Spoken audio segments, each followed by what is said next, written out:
Okay. Set. And action. Hello everyone, and welcome to the Total War Anniversary Showcase.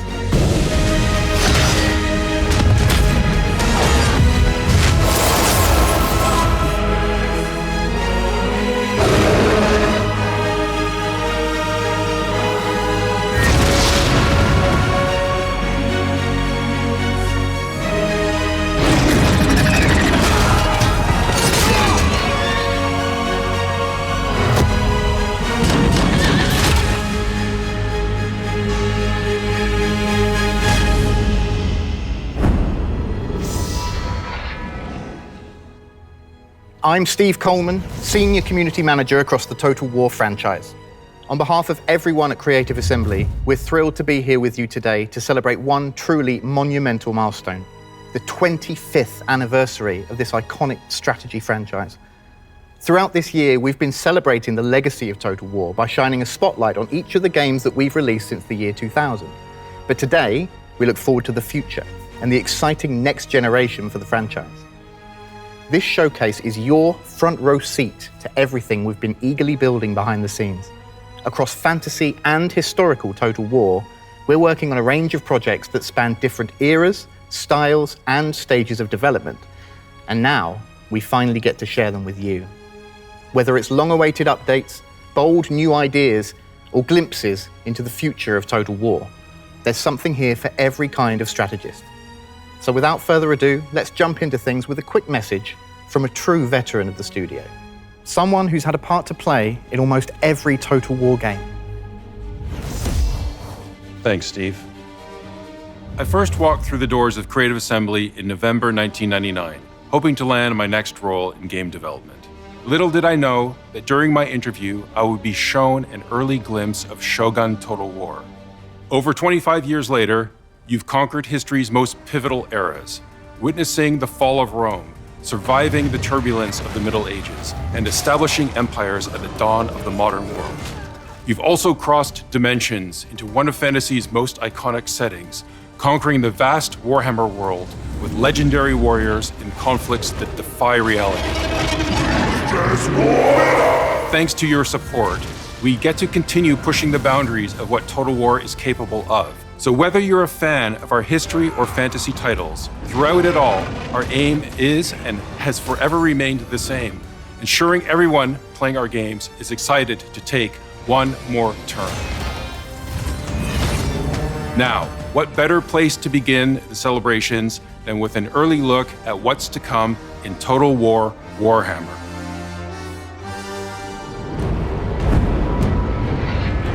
This isn't just another update.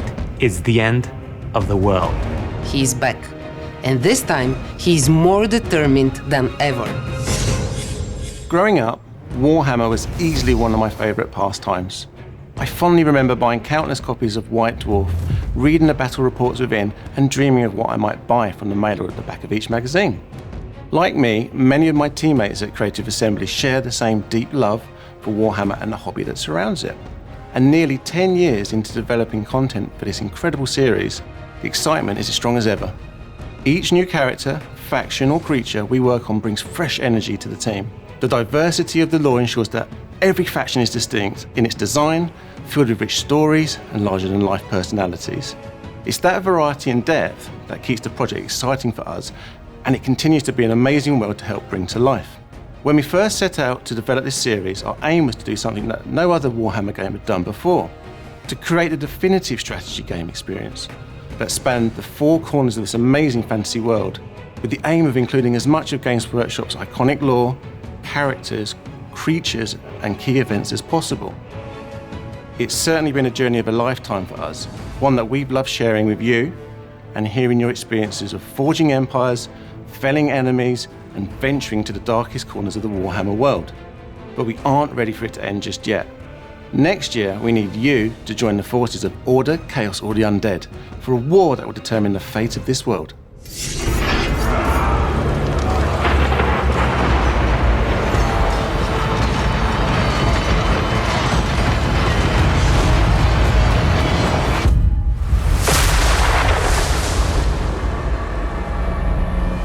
The great work can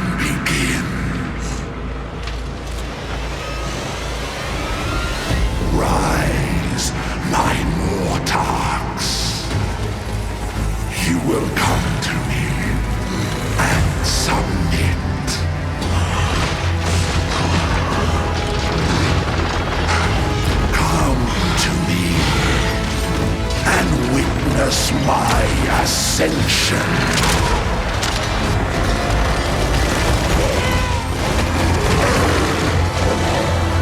The world is ending, and I shall reign over oblivion.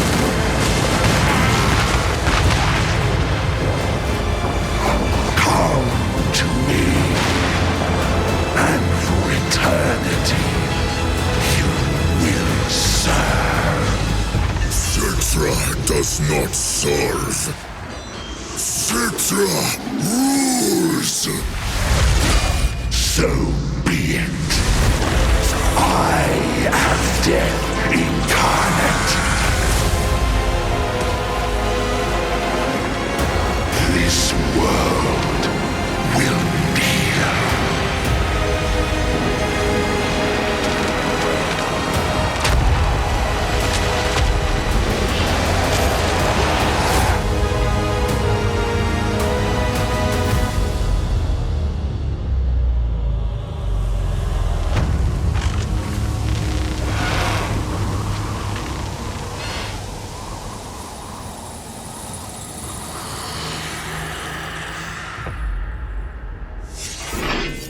That's right. Nagash has arisen, and he's bringing the apocalypse with him. He and his undead legions are finally invading Total War Warhammer in summer 2026 with the Lords of the End Times pack. And he's not coming alone either. 3 other iconic legendary lords from the End Times will be joining the fight, along with terrifying new units, devastating mechanics, and lore-inspired objectives. And yes, we've got a brand new free legendary lord for everyone to enjoy. For those who don't know, the End Times is basically the Warhammer Apocalypse, and it's the ultimate battle between the forces of good and evil. During this event, Archaon the Ever-Chosen leads the forces of Chaos in a final assault to destroy the world. But as the forces of destruction rise, legendary heroes and factions from across the world form uneasy alliances to resist annihilation. And as we announced earlier this year, Warhammer 1 and 2 owners can also join in on the action, as Immortal Empires is now accessible to all players who own one of the games from the trilogy. We're incredibly excited for our players to experience this content as we celebrate an amazing 10 years of working on this game. Whether you're a veteran or returning after time away, there's never been a better moment to dive in. This isn't just another update, it's the end of the world. Nagash isn't just a villain, he is the king of the undead. This is the ancient evil who turned Nehekara into a lifeless desert to claim dominion over the dead. His first attempt to extend that desert to the entire world failed, but he is back. And this time, he is more determined than ever. To bring that presence to life, we focused on making him feel truly imposing. As the greatest of all necromancers and wizards, he is a figure above politics and mortal concerns. He does not need to motivate anyone. He simply states what will happen. His goal from the beginning is clear: to turn the world into a land of the dead. His undead corruption spreads relentlessly as he claims lost power, seizing the Black Pyramid, gathering his scattered books, and raising armies that stir simply from his presence. And he doesn't come alone. Nagash can summon his Mortarchs by luring them from other factions. Archon the Black, for example, who abandons his Tomb King ties to ride a Dread Abyssal and flood the world in deadly witchlight. Nagash's arrival brings not only doom, but a unique undead roster that draws from both the Vampire Counts and Tomb Kings, uniting ancient death and vampiric horror under one banner. From the crypts and catacombs rise ancient figures like Warlock Harkon, the ruthless Blood Knight whose blade has tasted the blood of kings. He is joined by Tomb Heralds, the internal guardians of Nehekaran royalty, and the towering Morghast Archai, created by Nagashi's own hand to hunt the souls of the defiant. And then there is the Khemric Titan, a colossal woe construct that stomps and flies across the battlefield like a walking apocalypse. With all this in mind, Nagash's goal remains unchanged. He seeks to reclaim enough power to choke the life from the world itself, binding all undead to his will in a single, world-ending ritual, as is his grand design. Bringing the end times to Total War Warhammer meant more than adding new content. It meant reshaping the very fabric of the campaign map to reflect the devastation unleashed by a host of apocalyptic events. Depending on their choices, players will witness a Warhammer world transformed. Lush meadows now drawn in molten rivers from volcanic eruptions. Earthquakes split the land into colossal fissures, rendering cities into ruins beyond repair. Craters from warp-fueled meteors scar the terrain, and entire continents may be left barren. The campaign map has never felt so apocalyptic and alive, and we're thrilled for players to shape their own vision of it. Of course, such devastation means new battlefields. Our team has crafted epic new maps to reflect the chaos. Players can expect battles fought within the sunken ground of an earthquake fissure, with lava pouring from all sides, fighting at the very edge of an erupting volcano, or in giant craters created from warpstone meteor showers. It's nothing short of the monumental destruction only the end times could bring. We've really tried to make these key moments in the lore as immersive to play through as possible. One of the most haunting new settlement locations is Nagashazar, the dread fortress of Nagash himself. With its towering necromantic architecture, glowing skulls, and eerie green witchlight, it's a place where death reigns eternal. The environment team have poured their passion into crafting a map that feels otherworldly, so let's take a brief look at it in action. This world dies.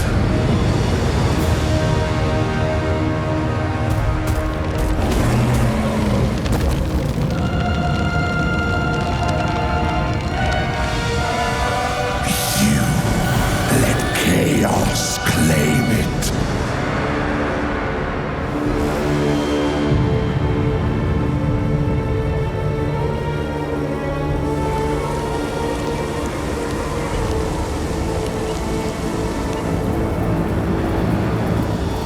Allowed chasms to bleed it. Life failed it.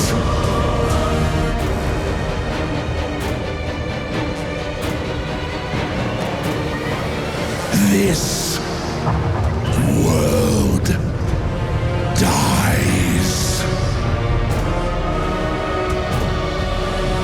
And becomes my domain.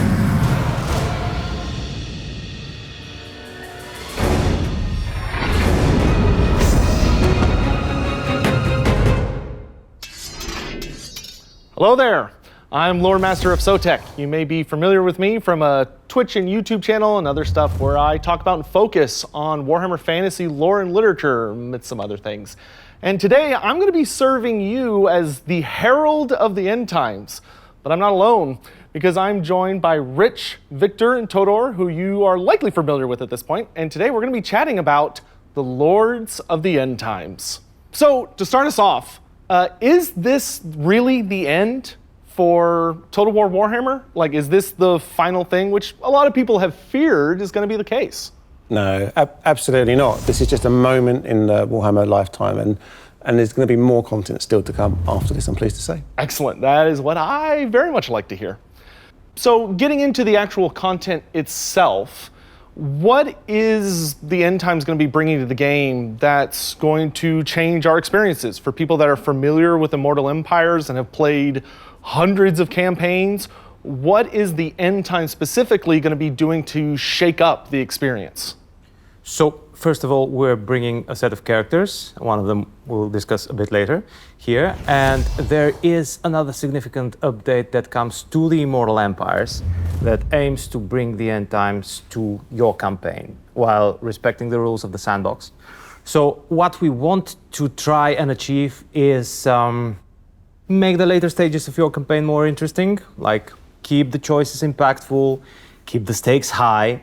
And we're doing that by introducing end time scenarios, which you might think are a bit like the current existing crisis, but they're different from them in various ways. Like, for example, an end time scenario comes in phases. So there will be a build-up, there will be phases of actions, and at the end there is a culmination battle. Well, the entire scenario is resolved.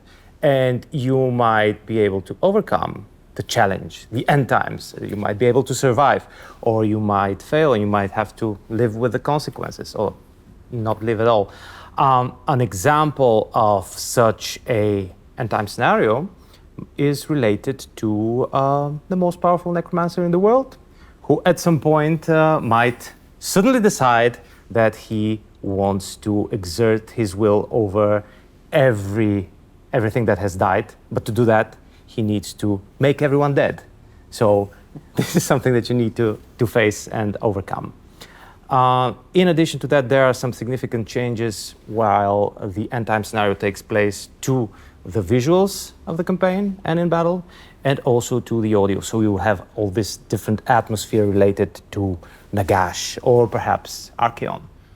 Speaking of that particular big man himself, while today we are going to be celebrating quite a bit and giving the great necromancer his due, as he always deserves, ultimately he's kind of interrupting someone else's party, which is the one that kicks off the end times and ends up ending it.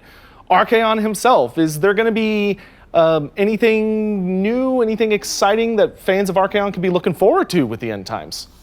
I must admit, while I admire Nagash, Archaon is truly the closest one to my heart, and I love playing campaigns with him and uniting the forces of chaos and raining destruction upon the hapless rest of the world. So we are doing new things for Archaon. One of those is we're trying to refresh his entire experience by introducing a narrative feature that aims to put the player into the shoes and boots and mount of the 13th ever chosen. So this will be the story of how you as Archaon in your campaign, you bring about the end times. And in addition to that, we really want to update the visuals of Archaon's model, so he receives the proper visual quality that the 13th ever chosen deserves. Well, it's excellent to know that Archaon's dressing up for the occasion. He needs to. It's technically his affair. He needs to look the part, so that's great. But ultimately, we're not really here to talk about him. As much as we all love him, he's a bit old news. We're here for the big man, the big, great necromancer himself, the father of all of our favorite undead. What is Nagash gonna be doing for Total War? Oh my goodness, what is he going to be bringing to the game? Clearly a lot of teal and destruction and death from the looks of things. Nagash is the supreme lord of undead, and he would be the ultimate necromancer in our game. He's all about power, dark, forbidden, lost and reclaimed, power to end the world. In battle, he will also be able to command a vast roster of different undead units from the currently existing ones and some new ones specifically unique to him. And on the campaign map, he will spread death across the land because he's not interested in conquest. He wants to reshape the world in his image, making it a lifeless desert. This is his ambition to rule over everything because this way they're obedient and subservient to him. And we want to give this power fantasy to the player. It's not that you are the hero in this case, you are the end. And this is the power fantasy drenched in the dark tone of Warhammer. When playing with Nagash, you will be having these mechanics that allow you to construct necropolises over where vibrant jungles used to be, and the change is permanent there. So this is how we imagine Nagash to be. Permanent? Oh, okay. Well, if you defeat the faction like in totality, you'll be able to revert some of that. Sounds pretty difficult to get rid of, but such is the power of Nagash. But as a powerful wizard, is there going to be anything special magic-wise, like maybe something new? Yes, he comes with his own spell lore, inspired by the tabletop, and there'll be new spells that are all unique to him, and we'll be making them in a way that plays in the spirit of Total War. So not a direct translation, but inspired and certainly the flavor of the tabletop. So We hear a lot from beloved and very trustworthy naysayer Manfred von Karstein that Nagash is weak. He's been saying that for years at this point. What is Nagash going to be bringing to the game that sets him apart from our other undead, our vampire counts, tomb kings, etc.? I can give you one thing. He's going to be bringing all of that good stuff that you just mentioned together. So he's going to be in command of the vampire counts, the vampire coast, and the tomb kings. He is the proper puppet master of them all, which I think is going to be a lovely, nod back to what we all enjoyed in Warhammer in the past, having control of all of this undeath. He's also then, as we were talking about before, having that corruption element, where once he's seeded himself into this world, he's going to kill everything off, and nothing's going to be able to come back from it. So he's going to be super exciting to play. That is pretty exciting, but while Nagash, he always stands above the great god of death, he does have to delegate to somebody. Is there any other kind of features or minions or anyone what is he going to be relying upon to bring the world to ultimate silence? So, first of all, it's important to say that unlike other undead factions that are comprised of different characters with different complicated relations, Nagash's faction is Nagash, his race is Nagash, everything revolves around Nagash and his will and his ultimate ambition to dominate over a dead world. In order to achieve that, he relies on his corruption, he relies over all the variety of undead units that he has under his command. He also relies on the presence of the Black Pyramid, both on the campaign and in battle. You will witness and you will command the Black Pyramid around the world. And in addition to that, he has also relies and demands the support of his Mortarchs, who are these special characters that are obedient to him and serve his will. And in the game, we're representing, I believe, all of them, Victor? All 9 of them. The ones that were present in the End Times books. So the canon ones, very fun. The canon ones, so you can expect that when you play Nagash, they'll be doing their own things that are currently in Total War, those of them that are already there. And in time, when you grow strong enough, you'll be able to exert your will and call them to you. You will be able to choose in what sequence in what order you summon them. Some will be easier, some will be harder to dominate, and you'll be able to make them stronger in the process. Like when they become his lieutenants, they don't do it out of pure adoration. Some of them do, like Arkan, but others are just tempted by power. So when they become Mortarchs, they will receive new abilities, some stat boosts. Some of them get special mounts, like the Dread Abyssals that will allow them to ride into battle. And they're also, like, when they join you, they'll be like bringing their lens with you, so to speak, but you'll be draining them of life in the way Nagash does with everything. So, coming with a proper upgrade for those Mortarchs, which is very exciting, and probably some goodies I imagine the other undead will be looking to as well, when it makes sense. Absolutely, we can expect that all these new toys that we're adding, where appropriate, will be receiving other factions like vampire counts will be receiving access to them. Well, that's all really exciting. I can't wait to just collect the full set of them. For those of us that have that kind of completionist itch, there's something very nice about having that full little grouping under Nagash's claw. But speaking of other just exciting things that are going to be happening with the End Times and or Nagash, what would you say for you personally is going to be the most exciting thing that's coming with all of this exciting new DLC and content?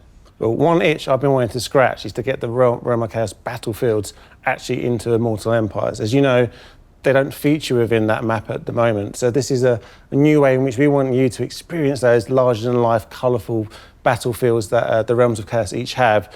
And there'll be ways for you to transport yourself to those battlefields, to have those epic battles with the adversaries of the demons and the light, and have a lot of fun there and bring much more life and flair to Immortal Empires. So having those maps where we're fighting in the realm of Slanesh and Nurgle and all those horrible but so beloved dark gods. Exactly that.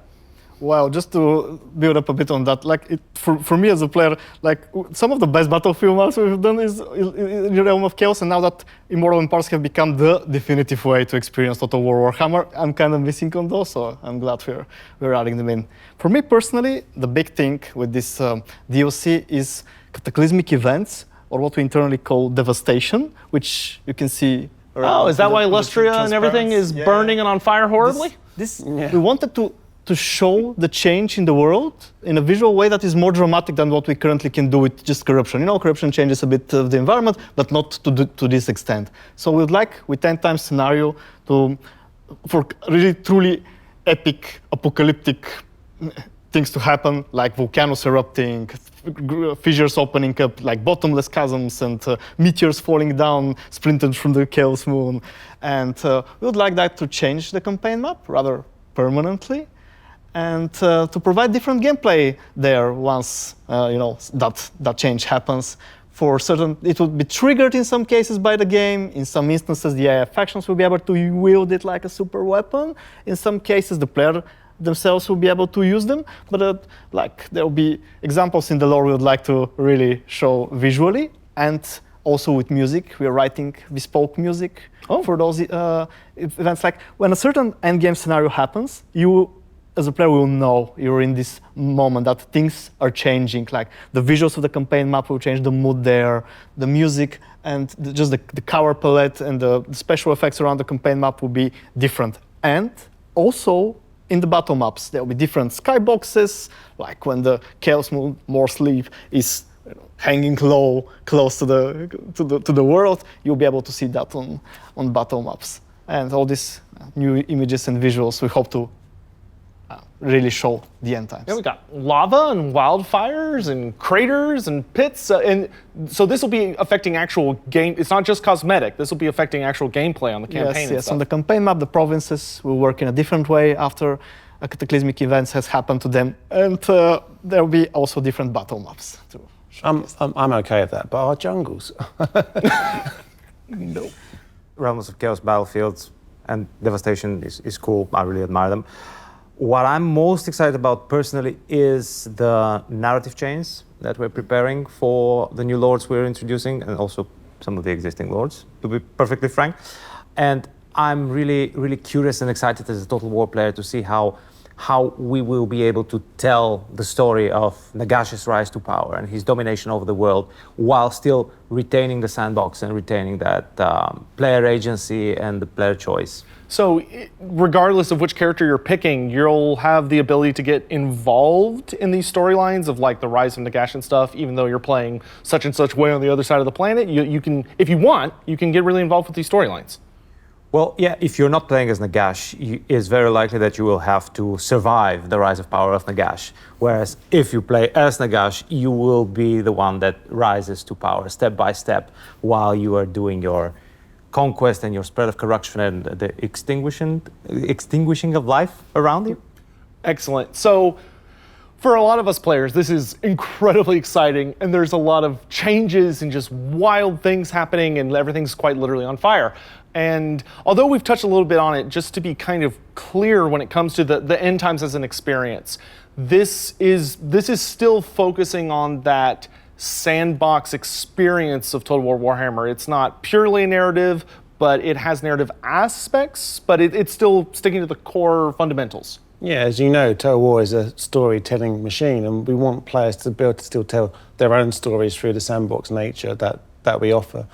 So with the end times now featuring in Immortal Empires, it's going to be exactly that. You can go ahead and, as we talked about earlier, play as Archaon and destroy this world, end it completely.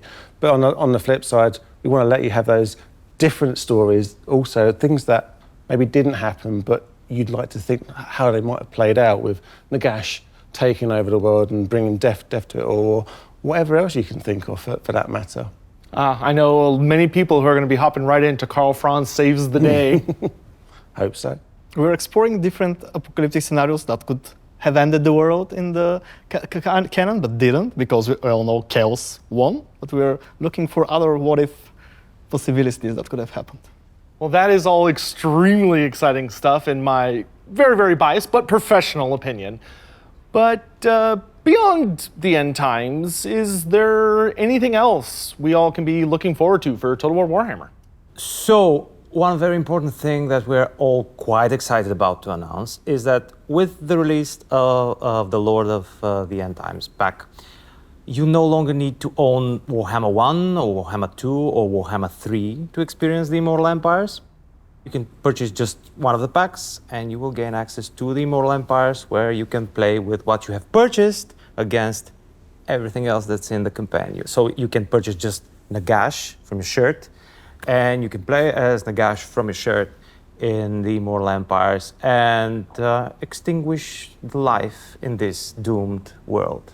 So Nagash Stan can just come in, buy just this, get whole Immortal Empires, and just go crazy and then be like, job done. Exactly. This is an exciting moment for us all because we're lowering the entry point barrier for all of the players. So we're hoping to introduce new players that want to experience all this magnificent spectacle that the Immortal Empires and Warhammer 3 Total War is. Well, that is just amazing. I'm so excited to see all of this come to fruition, all of your incredible hard work. Thank you so much to Rich, Victor, and Todor for joining me here to discuss the end times and what all it's bringing to us in the future, which is just, oof, can't wait. Thank you everyone so much at home for joining us. We hope that you had a good time, and we will see you around.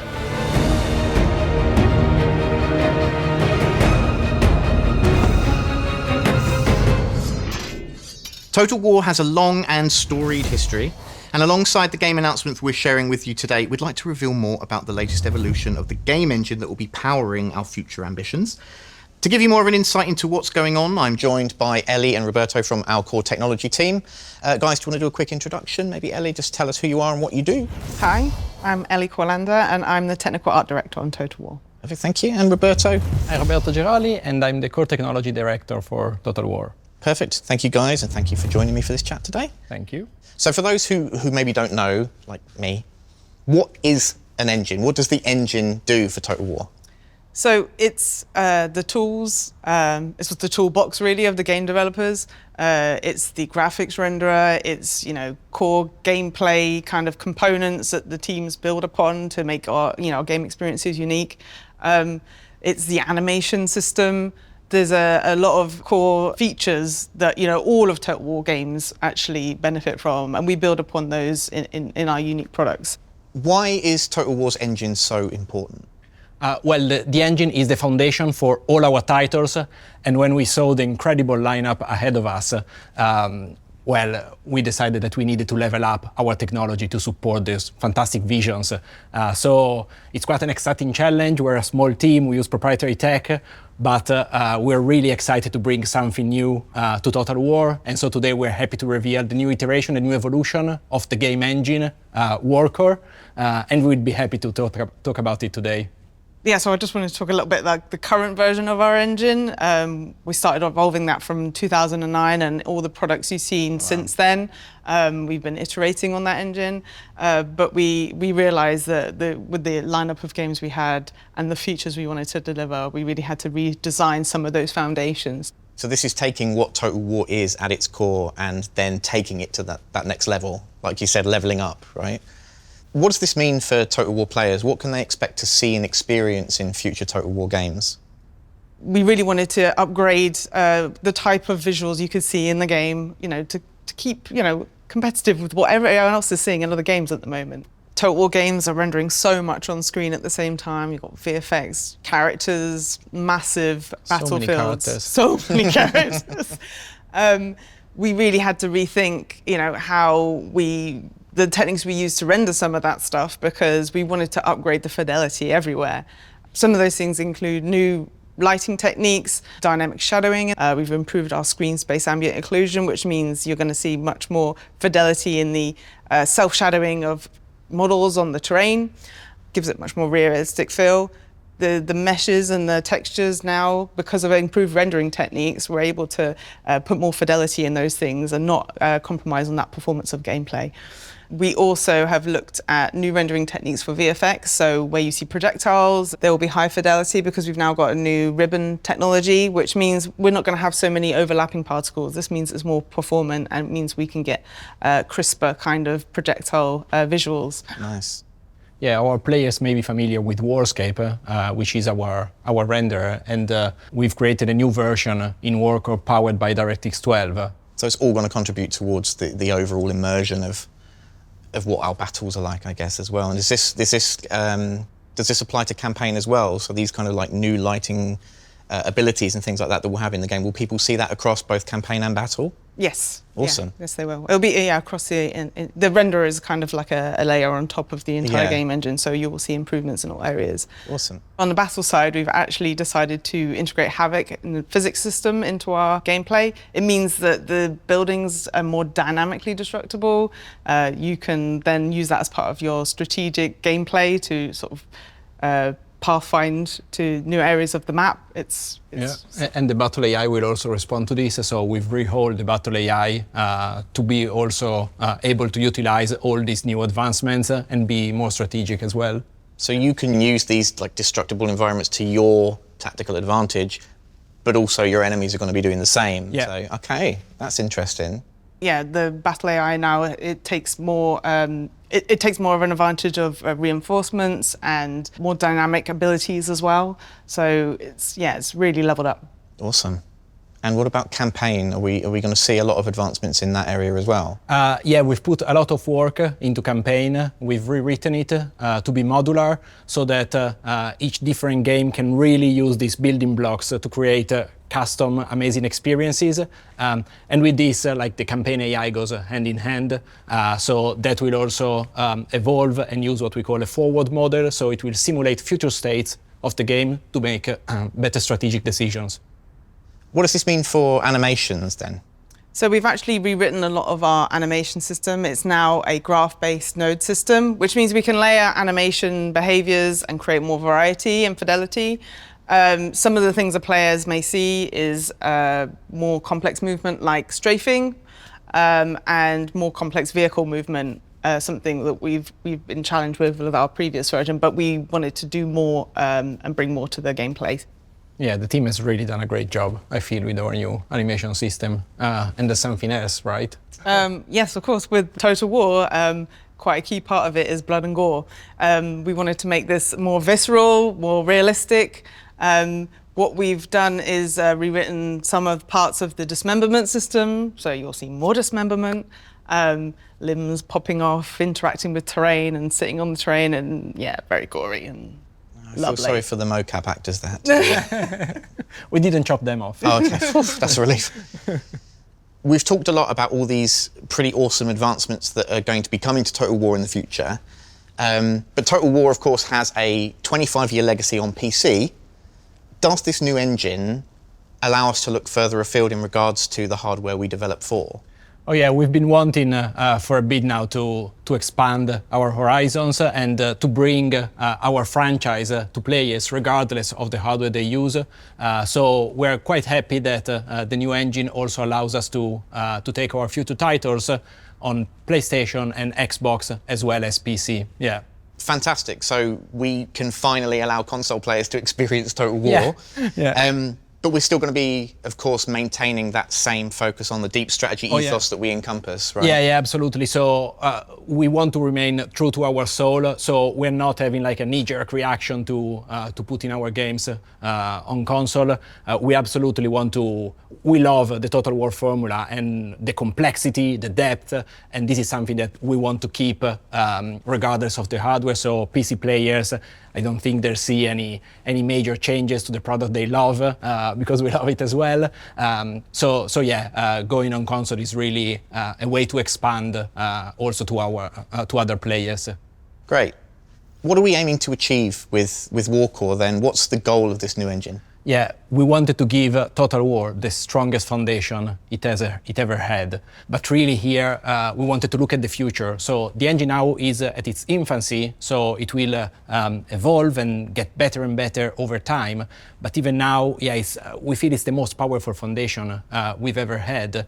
We are thinking long term, so players will see over time more and more improvements coming to it.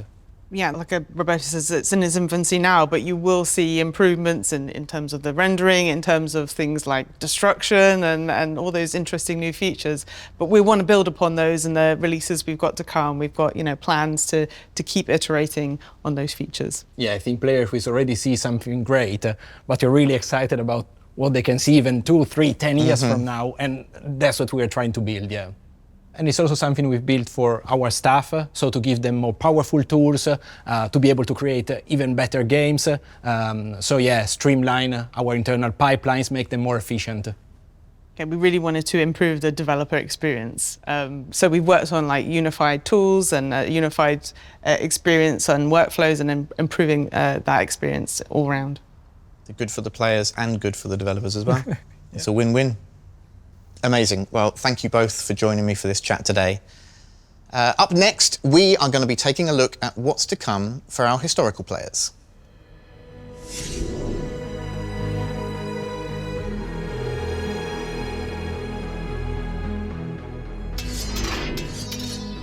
Hi, I'm Pavel. It's incredible to be standing in front of you today, not just as a developer, but as a lifelong fan. I've been playing Total War for 25 years, first discovering the franchise through Shogun, before becoming completely captivated by Medieval. That passion led me to join Creative Assembly in 2005, where I've been fortunate to contribute to most of our historical Total War releases, from Medieval 2 all the way up to Three Kingdoms. And today, I'm absolutely thrilled to be here as the game director of our next major historical title.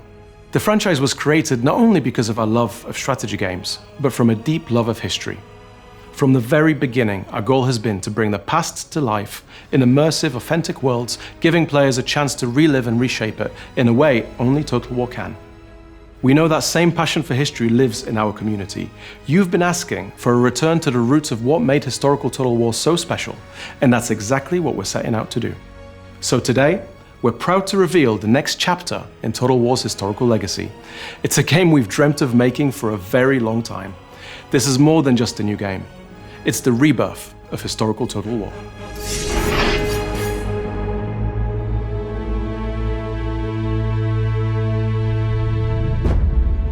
We rule by divine right, and yet our realm is far from holy.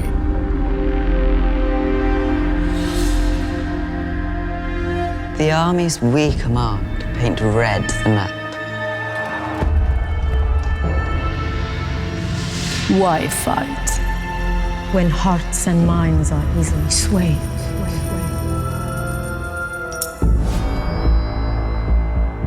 The realm is ours only when our enemies lie dead. Patience and time will beget our gain. We are stability, Dignity and authority. We bear the weight of pain. End of defeat. Greatness shall ever define us. And we shall never Be forgotten. Forgotten. So, how will you Shape Your realm. how will you Make history. Make history. make history?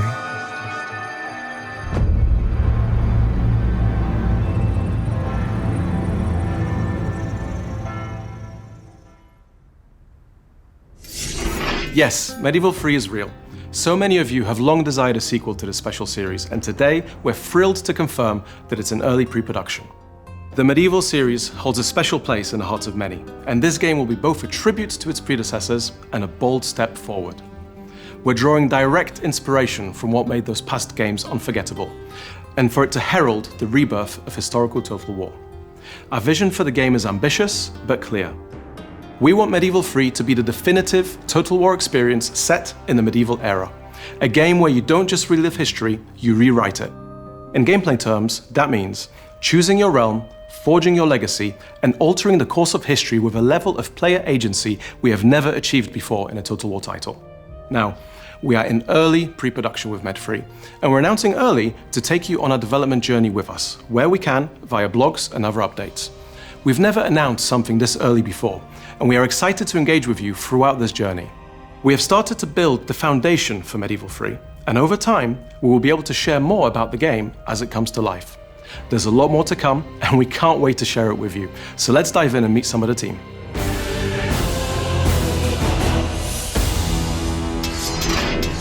Hi, I'm Cody Bonds, and I'm excited to be here today with the team making Total War Medieval 3. I've been covering Total War on YouTube for a number of years now. I have a degree in archaeology from media, and I can't wait to meet you guys. So can you introduce yourselves?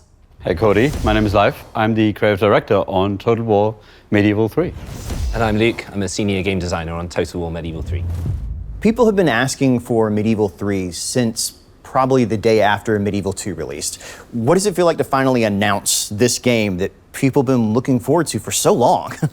Yeah, I mean, it's super exciting, also a bit intimidating, but really exciting. And, in fact, this is really the game that a lot of us came to join CA to really be part of. I was dreaming about making this game one day. I remember when I joined in 2016 first, I was crossing my fingers and hoping that this would be, please let it be Med 3. So this is it, right? This is our magnum opus. Over the years, of course, we toyed with the idea of making this game. It really feels like now is the right time for it. Medieval 3 is, of course, the sequel to Medieval 2, but it also follows on, a long history now of Total War games, 20 years since, where we learned a lot about making Total War games, and we're really excited to carry this into Medieval 3. So expectations are high. Expectations are really high for us as developers, for us as fans of the series as well, right? And the expectations are high in the community out there. And that was actually one of the main inspirations of announcing this earlier than we've ever done, to bring the community on this journey with us, to speak to our fans what this game is all about. We're all really hyped about making the game. As Leif said, we're all fans. We've been playing for years. I have a background in medieval history, so for me it's a dream come true. And I think that's true for most of the people on the project for all different reasons. So there's loads of excitement in the studio at the moment. If you're drawing on all this excitement, what is the vision for the game itself? We want Medieval 3 to be all about rewriting history.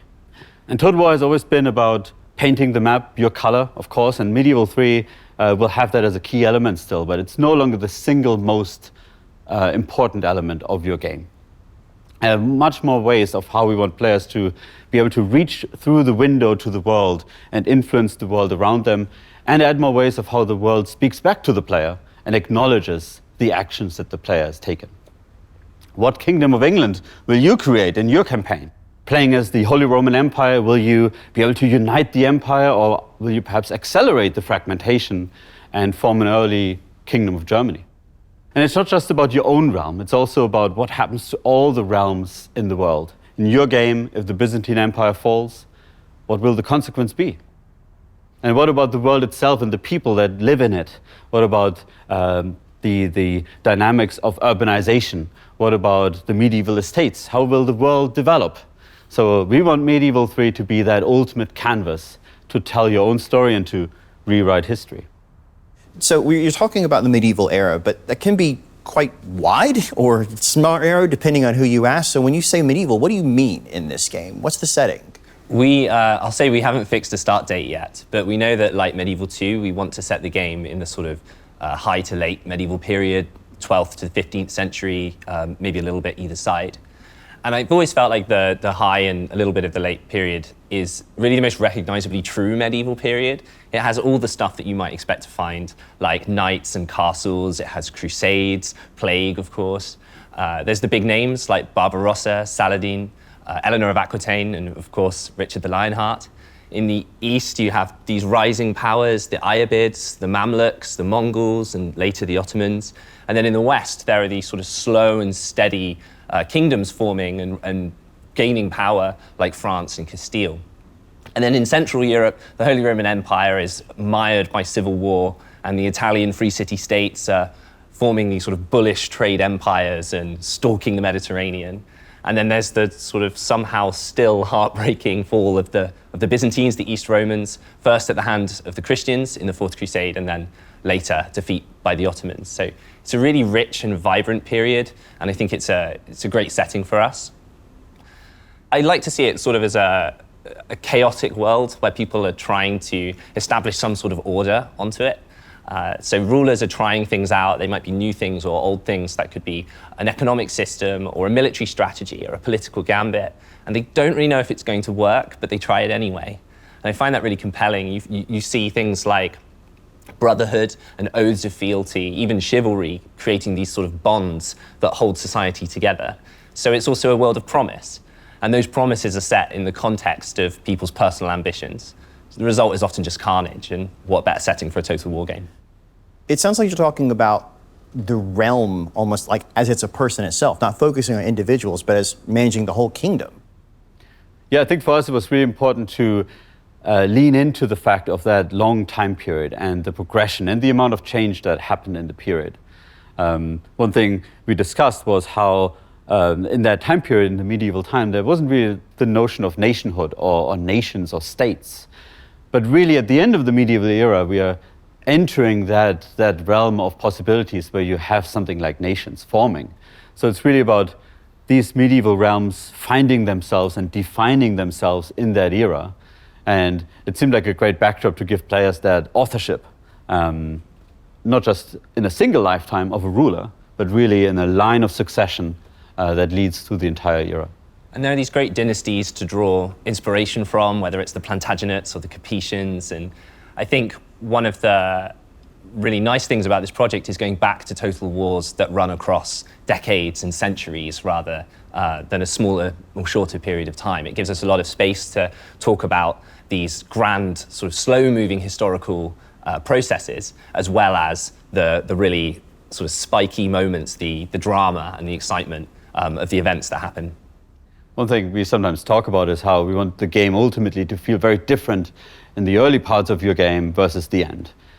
You know, we want to create an experience where 150 years in, you look back at the achievements and maybe failures and tragic moments and traumatic turn of events as part of your game, how the world has changed, partially under your feather, but also partially just through the events of the sandbox, which is really compelling for a Total War game. You gentlemen have both obviously done a tremendous amount of research for this game and can draw upon that at will.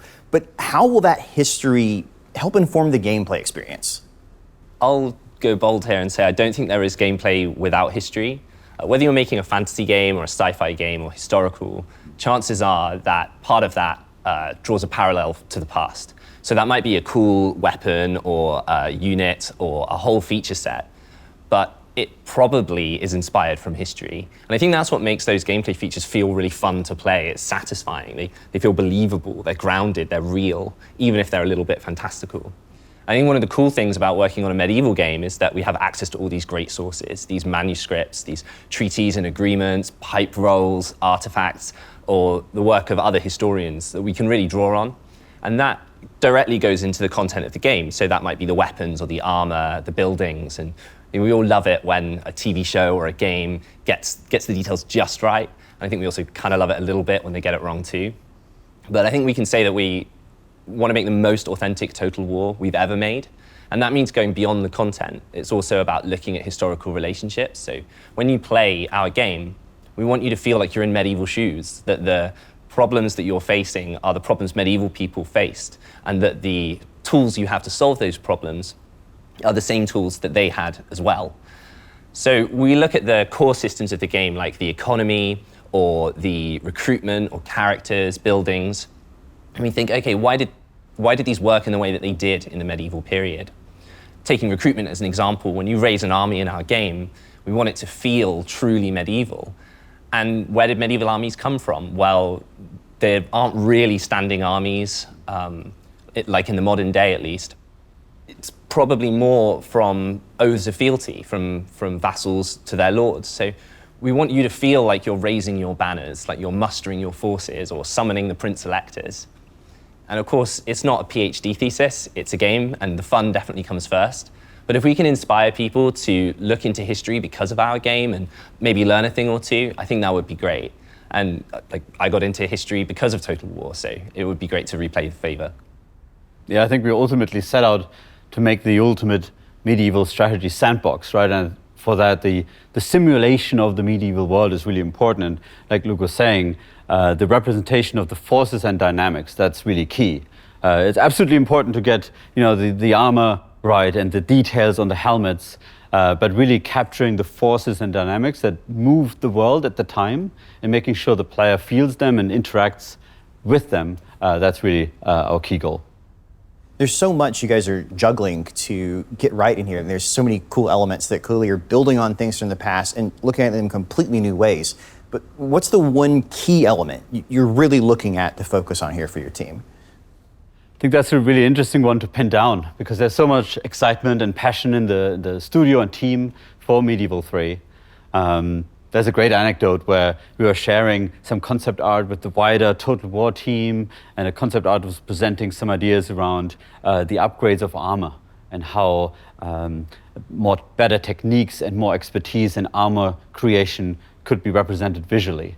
And I got this huge message from someone not actually working on the game, explaining to me the details of placketing and how it was done and what the benefits of it were. So a lot of passion in the wider Total War team that we want to draw from. But if it comes down to one thing, I think it would be to create that sandbox, to really bring the medieval world to life, to give you the option to interact with this world, feel the forces that were at play at the time, and really feel like this is truly a medieval game where you get to rewrite history the way you want. And that's Total War Medieval 3. Thank you to the development team for coming out today and revealing this truly astounding game that I think we're all excited to see be developed in the future. Obviously, it's early days, but we can look forward to news updates as they come out and hopefully play a game where you can truly rewrite history.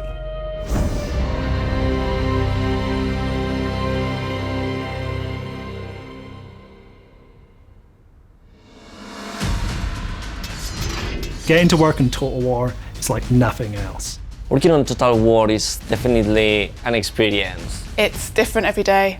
It's never boring. Challenging. Working on Total War is an absolute dream come true. It's a franchise that's so close to my heart. I like to solve problems, and Total War throws endless amounts of design problems at you. Working with people who are passionate about what they do and the world they're building makes it a really excellent place to be. Coming into work where I get to write about the Crusades one minute and the fantasy apocalypse the next is like nothing else. Making Total War games feels like just bringing that fantasy, that imagination to life. And the games are always challenging, but the challenge is something that we love to tackle. It's a franchise that has taken us to many, many different places, so nothing's ever the same. It's really great to be part of something that means so much to so many people. I don't think there's anything quite like it. The fact it's 2, sometimes 3 massive games rolled into one. It combines strategy gaming and real-time battles like no other game. It's this unique mix that no real other game kind of does it the same. You really kind of get that view as if you're a god looking at this world. It's all interactable and you can manipulate everything in the world. Also, it gives you that real immersion, so then you can like follow that through line all the way down to like an individual soldier, like you're zooming in on a battlefield. You feel like you're right in there with the troops, and then with the campaign side, you get a lot of the gameplay and the strategic side of elements of the campaign. It's just a really cool, nice synergy that works really well. So for me, what makes it special is the ability to bring history to life. To bring players into so many different places, and not many other games can say that. We have people who are interested in history, in strategy, and of course, fantasy. It's the ultimate time machine, socioeconomic war simulator that transports you back in time. How does it feel to work on a game franchise that is 25 years old? Exhausting. It is crazy to think that it's 25 years since the first Total War game. That's pretty special. 25 years is a long time. It feels old. It makes me feel old. Great to be part of something that's been here for this long. It feels unbelievable and amazing. I never thought I would be part of Total War. It's lovely to have been here for so long and seen our games develop, seen the tech develop. We want to iterate and improve on aspects, but we are always keen to make sure we don't disappoint our fans, we don't change Total War too much. But also we need to move forward and do new things and innovate. So we have a responsibility to keep it true to what makes Total War so special, but also carry it to the future and keep delivering new epic experiences that are going to stand the test of time. It's a wonderful thing to be able to be part of something that has such a long and lasting legacy. And it's stood the test of time. It's one of those great franchises. Few games get to celebrate that milestone, and this game happened to be something very special. And it also feels like it's not just a milestone and it's getting older, it's just the beginning of something new and where we're going next. We all together as a team bring it to the future.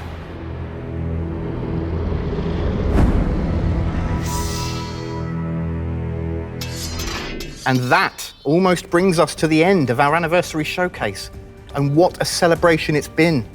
25 years ago, we set out to build a strategy experience unlike any other. What began as a single game has grown into a franchise full of unforgettable moments which have been shared by tens of millions of players around the world. Today, we've celebrated that legacy by announcing a return to one of the most beloved eras in Total War history with Medieval 3. And we're preparing for the Cataclysm with the Lords of the End Times DLC and the End Times update for Warhammer 3. Few games get to celebrate such a monumental milestone, but we're eager and excited to spend many more years with you all. When we say your support means the world to us, we mean it. Whether you're playing our games, watching our newest trailers, submitting bug feedback, or commenting Med3 when on every social post imaginable, all of this contributes to creating the bedrock for Total War's success. Finally, before we end today, we have one last thing to share. Hi everyone, I'm Attila, game director on the next major title being developed at Creative Assembly. Whilst we are not ready to unveil the project in all of its glory, it represents one of the most ambitious games we have ever worked on as a studio, and we can't wait to share it with you. We would like to invite you to tune in to the Game Awards on December 11th to watch the world premiere announcement trailer for our next Total War title. After that moment, we look forward to sharing more with you. Once again, from all of us today, thank you.